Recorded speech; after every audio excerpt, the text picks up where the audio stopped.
Dan ternyata setelah diteliti-teliti lebih banyak juga dia itu terbentuk itu kalau dia dapat pengalaman yang bagus dari lingkungan sekitarnya dan hubungan dengan pengasuh yang responsif. Pengasuh itu maksudnya adalah orang dewasa yang ada di sekitarnya dan kondisi tempat tinggal anak, lingkungan tempat tinggal anak. Pengalaman yang dia terima dari lingkungan sekitar, dari orang dewasa sekitar, dan kondisi lingkungan yang ada itu akan menstimulasi jadi gennya.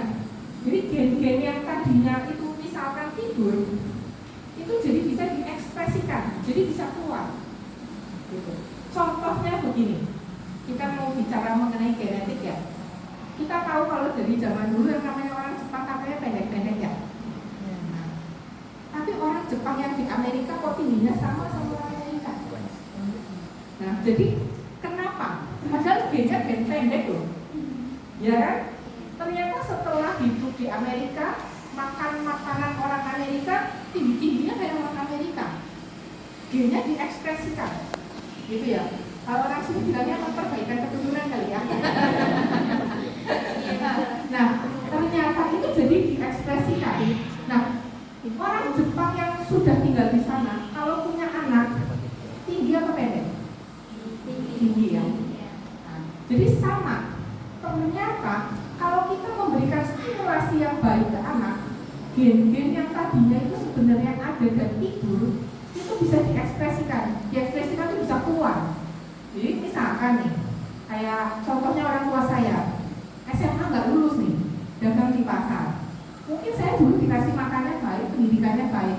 Saya termasuk yang sekolah takut dari umur 2 tahun walaupun di kampung gitu.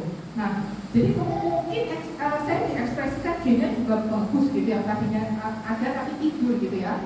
Nah, jadi saya bisa kuliah sampai S3 dan saya suka belajar walaupun tidak suka membaca. Bingung kan? Tapi ya begitulah gitu. Maksudnya bisa ini gitu loh, bisa mengcover kondisi-kondisi. Jadi yang dimaksud mengekspresikan gennya itu seperti itu, gitu ya. Jadi dengan adanya lingkungan yang baik, mungkin yang dulu gennya tidak diekspresikan oleh orang tua saya, bisa diekspresikan di saya. Anak saya kira-kira, saya pengennya lebih pintar lagi dari saya ya. Nah, seperti itu. Jadi tujuan dari ibu-ibu sekalian ini sebenarnya untuk memberikan stimulasi ke anak-anak, bukan hanya supaya anak ini pintar, tapi memperbaiki keturunan anaknya lagi.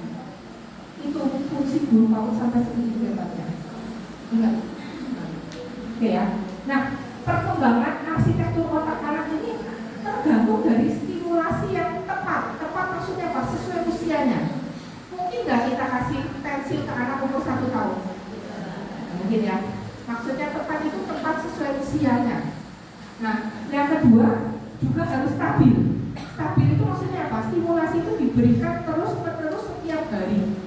Jadi nggak cuma 1 minggu terus berhenti, hilang 1 minggu, terus itu nggak bisa. Kalau kayak gitu tuh nggak berfungsi. Jadi harus continue setiap hari selama jangka waktu terus-menerus gitu ya. Nah, dan adanya hubungan yang responsif dengan pengasuhnya. Pengasuh itu bisa orang tua, bisa kakek nenek, bisa bibinya, bisa neneknya.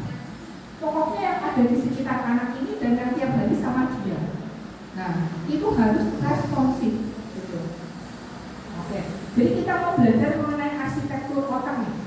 Gitu ya. Oke. Ayo. Klik lagi. Nah, ini namanya sel syarat nih yang ini. Jadi kelihatan ya sel. Nah, yang ini kayak akar ini namanya sinaps. Teorinya makin banyak sinapsnya, anaknya makin pintar. Teorinya seperti itu. Makin banyak sel otak dan sinapsnya, anaknya makin pintar. Karena dia istilahnya gini, kalau kayak komputer, memorinya lebih banyak, lebih pintar nggak? Lebih cepat nggak mikirnya komputernya? Ya kan, kalau handphonenya RAM-nya kecil sama RAM-nya besar beda kan? Nah, kita mau bikin supaya anaknya juga RAM-nya besar. Betul. Nah, ini kalau kita kasih stimulasi, sebenarnya di otak ini kayak ada impuls listrik seperti ini. Jadi, nah ada aliran listrik sebenarnya dari si otak itu. Nah, itu yang menstimulasi si otak itu supaya jadi dia ini sinapsi-sinapsi ini jadi berkembang, tumbuh dan jadi satu sambung menyambung antara si sel-sel syaraf. Gitu. Oke. Boleh dilanjutkan? Nah, ini kurang lebih gitu tuh di otak. Ini kondisi realnya. Gitu. Nah, oke, boleh kita. Nah, ini kalau udah distimulasi tuh lihat. Ini kalau distimulasi seperti ini. Jadi nyambung. Gitu ya. Kalau nggak distimulasi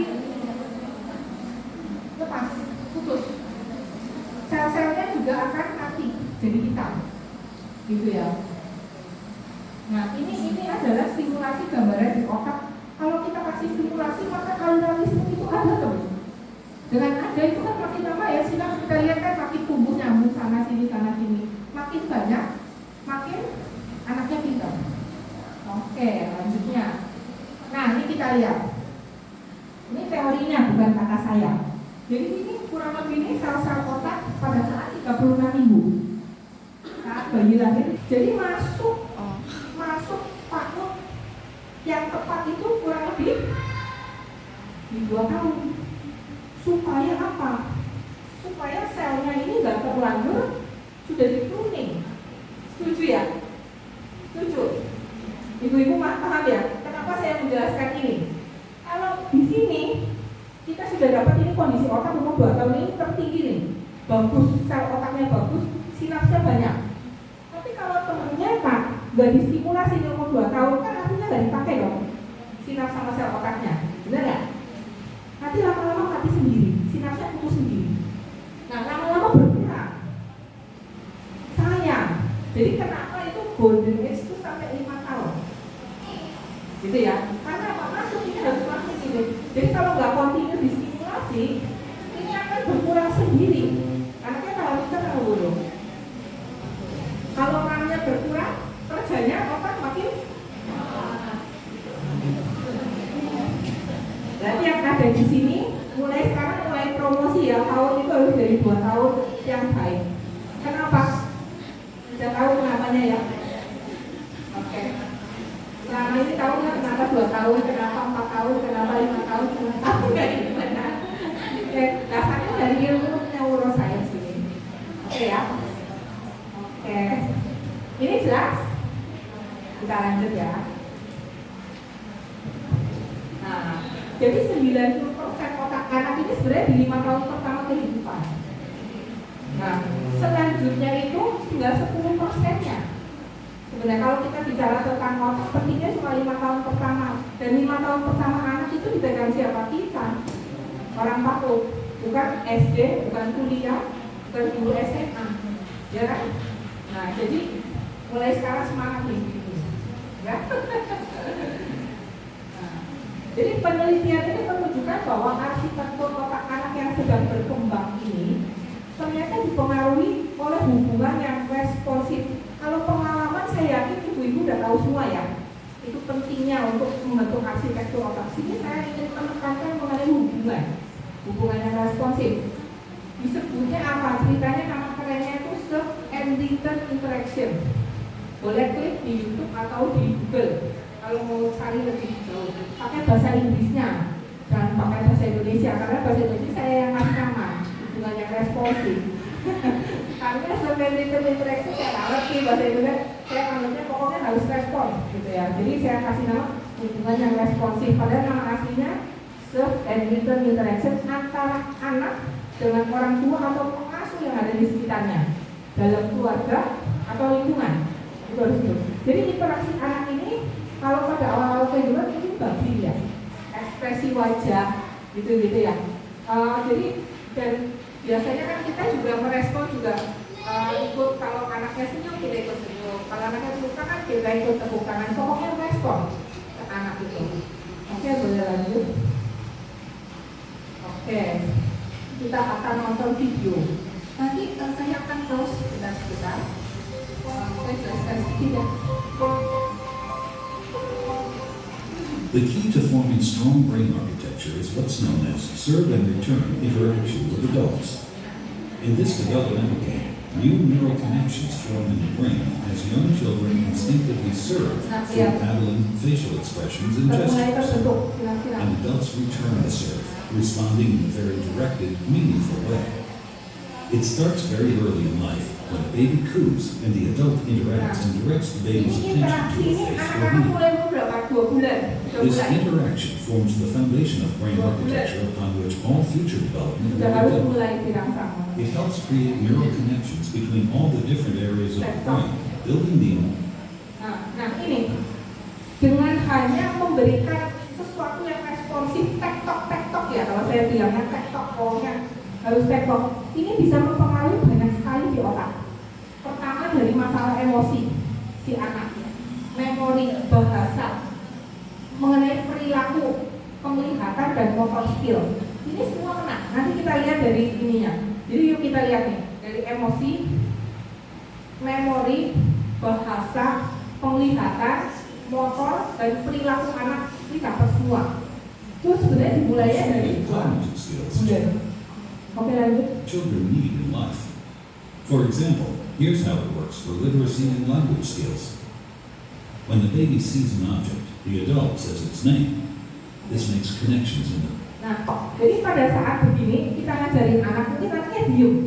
Tapi sebenarnya stimulasi itu masuk lewat mata, masuk ke otak sebenarnya Bu. Di situ dia lagi mulai disimpan memori, lagi mulai diingat-ingat. Tapi dia belum bisa ngomong, bahasanya belum keluar ya, motor skillnya belum keluar. Ini mulai diajarin ini, mulai dia tunjukin supaya keluar motor skillnya, gitu ya. Kita namanya menstimulasi, ini seperti ini. Kalau ini 1 lawan 1 untuk anak yang kecil. Oke lanjut. The baby's brain between particular sounds and their Nah ini sudah mulai corresponding anak di TPA 3 lawan 1. Makin besar lagi anaknya. Oke lanjut. Later, adults show young children that those objects and sounds can also be represented by marks on a page. With continued support from adults, children then learn. Nah anak sudah mulai menirukan, bahasanya mulai keluar, sudah mulai gerak dan menunjukkan. Itu behavior dan emosinya juga kan sudah dia bisa atur, nggak marah-marah ya, mau fokus dan mendengarkan. Perilakunya juga udah mulai terbentuk, ya kan ini kan. Nah, oke lanjut. Learn how to decipher writing and eventually to write themselves. Each stage builds on what came before, ensuring that children have adult caregivers who consistently engage and serve and return interaction, beginning Jadi yang penting adalah ada hubungan tektok, responsif. Jadi anak jangan dicuekin. Nah itu aja, hal kecil itu sudah sangat membantu untuk arsitektur otak anak. Tapi untuk di anak yang kecil, terutama di anak yang kecil. Oke lanjut. infancy builds a foundation in the brain for all the learning, behavior, and health that follow. Oke. Sampai sini ada yang mau ditanya dulu nggak? Lanjut lagi ya.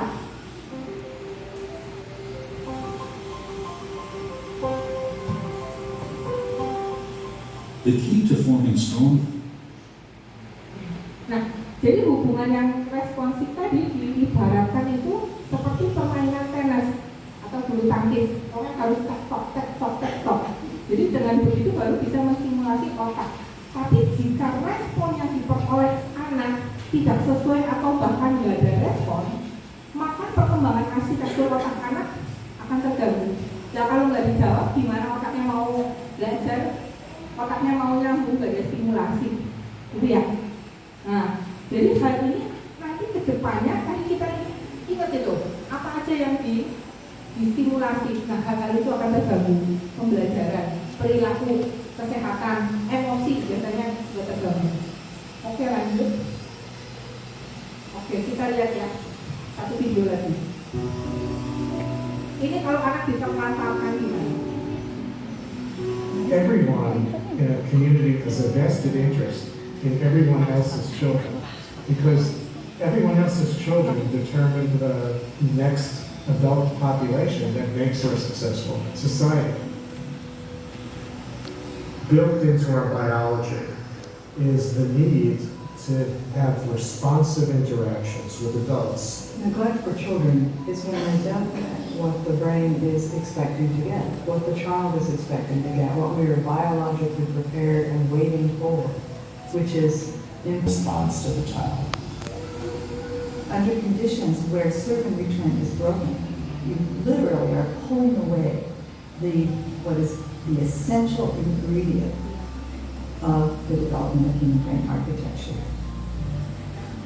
It was a really compelling series of experiments where they started by Nah, ini ada satu eksperimen dilihat nih. engaging, cooing, smiling. And then they asked the mother to basically put on a blank face and not respond. When a baby is not attended to, that is a sign of danger to the baby biologically. So the stress systems become activated. Jadi begitu dia tidak mendapatkan respon yang dia mau, kan biasanya kalau dia arung-arung kan ibunya merespon. Ini dia sengaja diam, pura-pura jadi patung. Anaknya langsung mulai teriak-teriak, emosinya terganggu, ya perilakunya udah mulai keluar yang jelek-jelek kan, gitu kan. Nah, jadi itu padahal baru di awal, gitu. Jadi pentingnya untuk memberikan sesuatu yang hubungan yang responsif buat anak. Nah, tapi stabil, kontinu dan terus-menerus. Ini yang bisa membangun arsitektur otak anak. Ini harus kontinu sampai paling nggak anak itu usia 5 tahun baru bagus. Tuh, mulai kan. In a brain that is constantly facing with stress hormones. Pada saat anaknya itu mulai nangis, dia tidak mendapatkan respon, itu namanya stres sistem pada anak itu mulai teraktivasi. Nah, akan keluar namanya hormon stres kortisol. Nah, hormon stres ini akan merusak banyak sekali bagian-bagian otak karena dia bisa menembus sawar darah otak dan langsung merusak sel-sel syaraf di otak itu. Not that's up and down, that comes with normal development. Certain key synapses, the connections between nerves fail to form, and critical mulai regions rusak sel-sel syaraf. So the both fails to provide the stimulation that's needed to develop the basic architecture, and when it's at a certain level, is one of the most potent activities.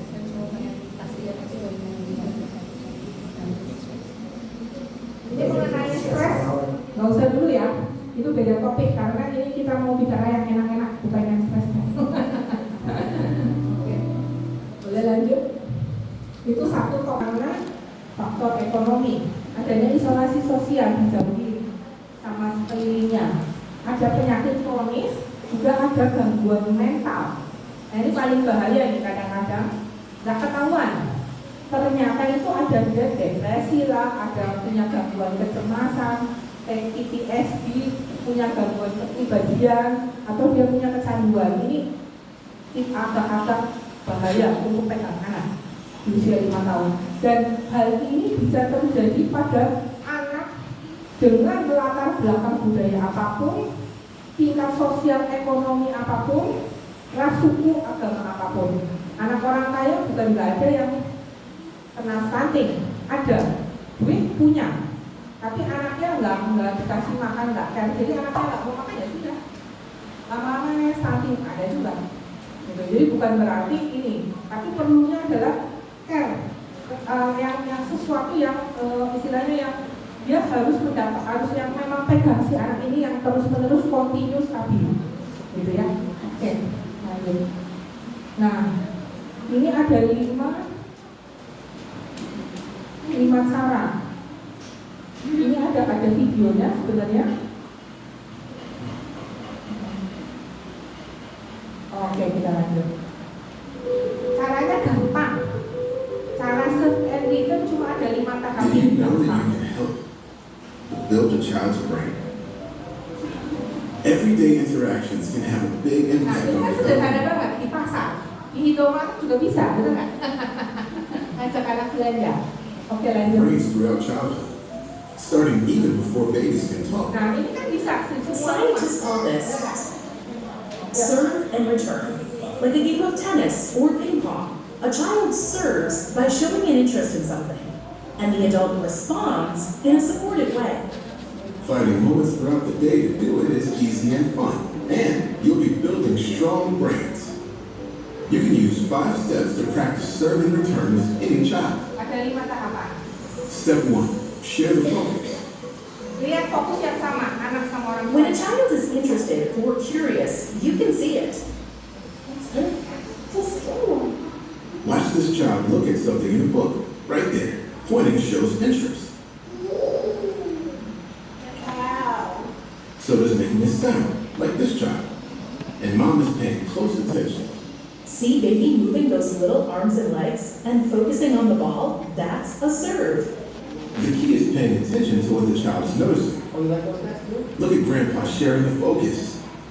By noticing serves, you will help build curiosity, and you'll strengthen your relationship. Step 2, support and encourage. You can return a child's serve by saying a word of encouragement. That's right. You want to return the serve by saying thank you. Terima kasih, perlu dipuji bagus, itu kita lupa sudah biasa ya. Or emotion, like this mom dancing. You can also pick up the object that the child is pointing to and bring it closer. We have to sit on that. Things like helping and playing with the child let them know that their thoughts and feelings are heard and understood.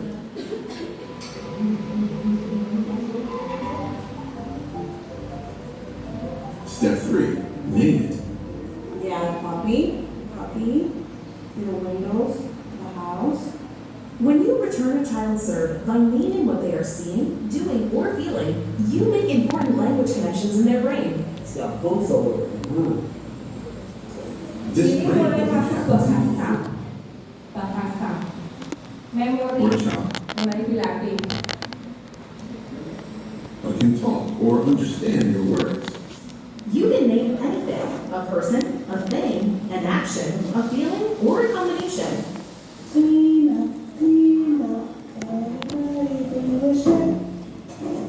When you name what a child is focused on, you help build understanding of the world around us and what to expect from it. Sitting. Oh, the baby sitting in the back seat of the car.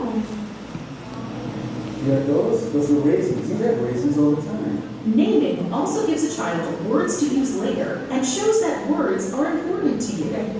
Anak makin banyak Step stimulasi, 4, dia akan makin banyak vocabulary-nya, makin banyak kosakata yang dia punya, makin banyak kosakata yang dia dengar, otak makin terstimulasi. Perbedaannya anak yang distimulasi sama enggak itu nanti kelihatan di 18 bulan. Anak di 18 bulan di sini banyak nggak yang dapat limpahan anak umur 2 tahun belum ngomong? Banyak ya, itu pasti kurang diajak ngomong anaknya waktu kecilnya. Kira-kira umur 1 tahun itu harus sudah mulai ini masuk. Kalau ini masuk bagus, biasanya 2 tahun nggak mengalami itu. Nah tapi kalau jarang diajarin, dikasih tahu ini namanya ini, nggak mungkin anak-anak tahu sendiri, ya kan? Nanti kalau lewat dari 2 tahun, anak belum bisa 50 kata, kita sudah mau masuk ke kita bilangnya speech delay, sudah mulai gangguan. Gitu. Jadi biasanya kalau dalam 3 bulan distimulasi sama ibu guru ini anak-anak yang belum bisa ngomong, tetap belum bisa ngomong, masuk di lingkungan yang penuh dengan kata-kata, penuh dengan omongan bahasa, ternyata tetap anaknya nggak ngomong, setelah 3 bulan harus mulai tanda tanya, cari pertolongan, psikolog, terapi.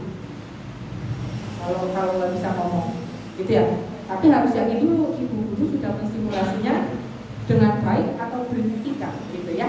Oke. Rata-rata coba, kalau misalkan masuk sekolah nggak ngomong, rata-rata berapa lama? Biasanya kurang dari 3 bulan. Kalau itu cuma masalah kurang stimulasi, kurang 3 bulan, pasti anaknya udah mulai ngomong. Benar nggak? Kalau misalkan lebih dari 3 bulan, autis, speech delay, 2 itu. Kalau autis itu susah. Kalau speech delay itu masih bisa dikejar dengan ini terapi bisa. Tapi autis biasanya kalau umur 8 tahun nggak ngomong, sampai 8 tahun belum ngomong, biasanya itu yang verbal nanti autisnya, nggak ngomong selalu sepertinya. Tapi kalau bisa dikejar, bisa ngomong, biasanya walaupun nggak jelas atau kosakata yang terbatas, dia akan tetap mulai bisa. Gitu ya. Oke, lanjut. Taking turns helps children learn self-control and how to get along with others. Waiting is crucial. When you return to serve, give the child a chance to respond. How are you? I'm good. How are you? Know that the caregiver waits here for the next serve. Mesti sabar. Ini mau ngomong mesti sabar. Tungguin anak respon, anak kan lagi mikir dulu. See this toddler navigating a new adventure? Grandpa is waiting patiently, returning serves by asking questions and then waiting to see what happens next. You want to come? Are you cold? Dia bilang dia kedinginan. Setelah dipasangin nggak mau. Nah, dia kan salah By masukin waiting, kulit. you give the child time to develop ideas and build confidence and independence. Mau masukin lagi. Padahal harusnya kan pisangnya buat kulitnya dimasukin ke ini. Step 5. Practice endings and beginnings. Children signal when they're done or ready to move on to a new activity. Nah ini kadang bikin jengkel. Watch how this child shows Mainnya diberantakin. Belum selesai beresin sudah berantakin yang lain lagi. Berantakin yang lain lagi. Berantakin yang lain lagi. Gitu. it's time to start something new. Letting go of a toy signals an ending. Then picking up a new toy signals the next beginning. Sharing the focus is important in this step. Because this mom is sharing the focus. She notices when her child is ready to end one activity and begin something new. When you can find these moments for a child to take the lead, Kalau di Amerika disarankan keluarga tuh kalau punya anak punya ruangan begini. Ruangan kecil khusus untuk taruh mainannya dia, buku-bukunya dia dan tempat dia mengeksplor di situ. Dan ini biasanya temboknya nanti hancur. Jadi coret-coret. Nah, disarankan seperti ini sebenarnya kalau punya anak. Lanjut. Kalau kita nggak ya bisa di ruang tamu. how they're exploring their world, Would you like to play something else? and make more serve and return interactions possible. Serve and return interaction is critical for a child's developing brain. And the best news is that you can do it anytime, anywhere, without any need for toys or technology. Jadi perlu yang mahal-mahal enggak ya? Sebenarnya kalau kita kreatif sebenarnya dari kita sehari-hari sesuai dengan lingkungan kita bisa ya. Jadi yang penting untuk bikin orang pintar itu ini. Jadi kalau ada kata-kata lo itu dulu nggak TK, nggak sekolahan, kok berhasil sukses. Saya yakin 5 tahun pertamanya begini, ada yang respon. Sekarang tahu ya, kenapa yang ini nggak tahu kok tetap bagus, yang ini nggak tahu tapi nggak bagus. Kuncinya di sini, gitu ya. Oke, ini kira-kira dapat pengalaman yang baik nggak? Harus mahal nggak? Enggak ya. Jadi sebenarnya kalau kita kreatif, orang ini ibu guru nih tugasnya ngajarin orang tua parenting supaya sinkron, supaya jangan sampai kita sudah bagus menstimulasi anak di sekolah, di rumah dirusak sama orang tuanya. Ya. Nah, tujuannya itu. Oke ya. Small opportunities throughout the day, like while you're making a snack or while you're grocery shopping. What matters most is that you're doing each of these 5 steps. Notice the serve and share the child's focus and attention. Return the serve by supporting and encouraging. Name it, take turns going back and forth, and practice endings and beginnings. Serve and return interactions make everyday moments fun and become second nature with practice. Try practicing with a child today.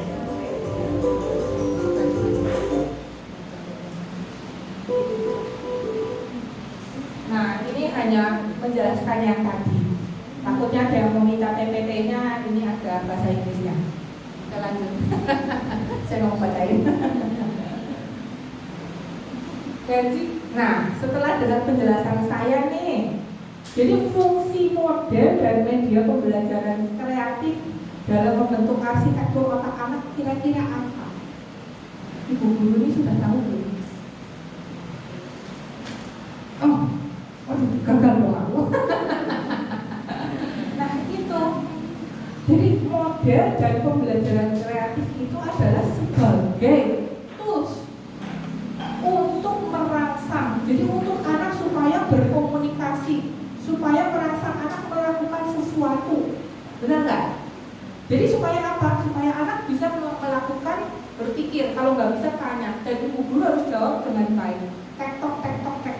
Sebenarnya itu hanya sebagai apa sih, kayak semacam bikin acaranya ya, sebagai alatnya untuk supaya otak itu bisa berkembang. Dan tapi ini harus diberikan sesuai tepat dengan usianya. Apapun itu, jadi semua yang ibu guru lakukan di sekolah itu adalah sesuatu yang baik untuk otak anak. Tapi harus sebenarnya yang ideal itu makin lama distimulasi makin baik.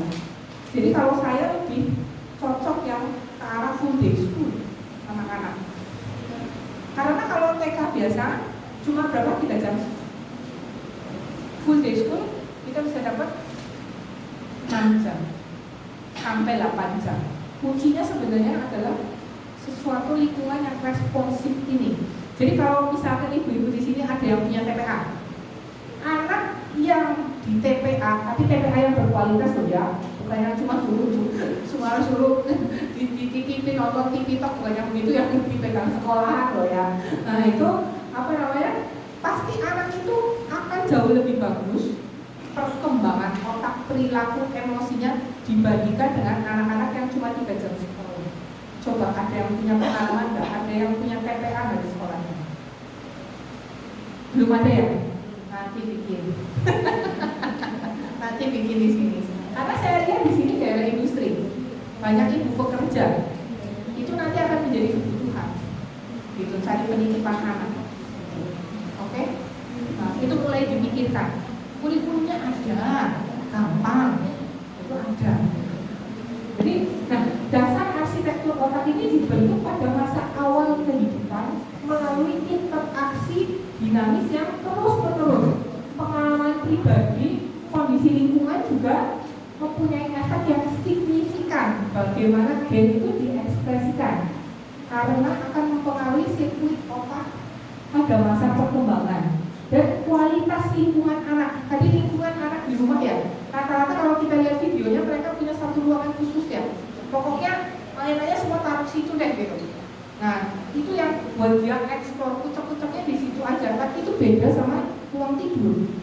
Kalau Jepang modelnya sama anaknya, sama ruang tidurnya sama. Kalau di Amerika dibedain.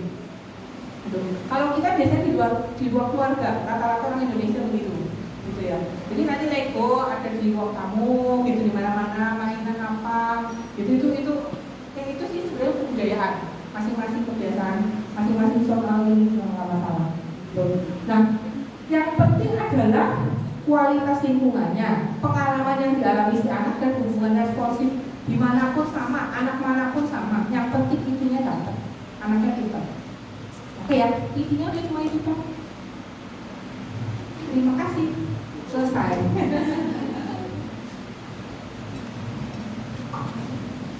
Ada pertanyaan? Tepuk tangan dulu untuk Seringnya ceritanya. Biasanya sih seperti